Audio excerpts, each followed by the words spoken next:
सध्या पितृपक्ष चालू आहे. ज्यांना फायनान्शियली शक्य आहे त्यांनी श्राद्ध कर्म करायला काहीच हरकत नाही. पण ज्यांना शक्य नाहीये त्यांनी कर्ज काढून ते करायलाच पाहिजे असं नसून, आपल्या पूर्वजांनी जी काही सत्कर्म केली आहेत, जे काही त्यांनी आपल्यासमोर आदर्श ठेवले आहेत, त्याची माहिती आपल्या मुलांना द्यावी आणि आपण सुद्धा त्याप्रमाणे आचरण करून आपल्या पूर्वजांना श्रद्धांजली अर्पण करू शकतो. तसंच त्यावेळेला अन्नदान करू शकतो.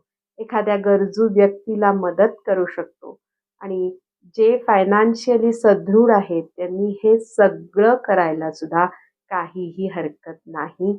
पण ज्यांना जमणार नाहीये, त्यांनी ते लोन काढून केलंच पाहिजे, असा हट्ट न धरता चांगलं वागून आपल्या कुळाचा उद्धार आपण करू शकतो.